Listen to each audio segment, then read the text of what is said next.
వేసవి రోజులు, ఎండతో అరణ్యం ఎండిపోయింది. భూమి పగిలిపోయింది, చెట్లలో ఆకు ఎండిపోయాయి.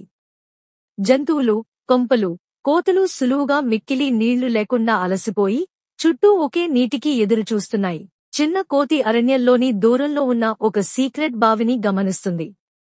అది ఒక గొప్ప బండపైకి ఎక్కి జంతువులకు నీరు ఎలా తీసుకొచ్చే ఆలోచన ఉన్నట్లు చెబుతుంది. అన్ని జంతువులు కలిసి పనిలో జారుకుంటాయి.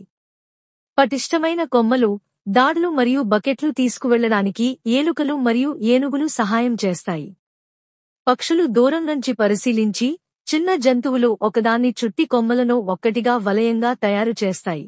సమూహం బావి చేరుతుంది. అది లోతుగా ఉన్నప్పటికీ నీటితో నిండింది. వారు బకెట్ను కంబళితో కింద పడేసి, నీళ్లను లాగి తాగుతారు. జంతువులు ఏకతాటిగా అన్ని జంతువులు బావి దగ్గర పెద్ద చెట్టు కింద కూర్చొని నీళ్లు మరియు ఆహారాన్ని పంచుకుంటాయి. కోతి గెలవడాన్ని గమనించి జంతువులు కలిసి పనిచేసే విలువ నేర్చుకుంటాయి. నీతి చాలా కష్టమైన సమస్యలను జట్టు పని మరియు చతురతతో పరిష్కరించవచ్చు. చూశారు కదా ఫ్రెండ్స్, ఇలాంటి మంచి మరిన్ని నీతి కథల కోసం మా ఛానల్ని లైక్ చేయండి, షేర్ చేయండి, సబ్స్క్రైబ్ చేయండి. ఈ కథ మీకు ఎలా అనిపించిందో తెలియచేయండి. మీ మద్దతుకు చాలా ధన్యవాదాలు.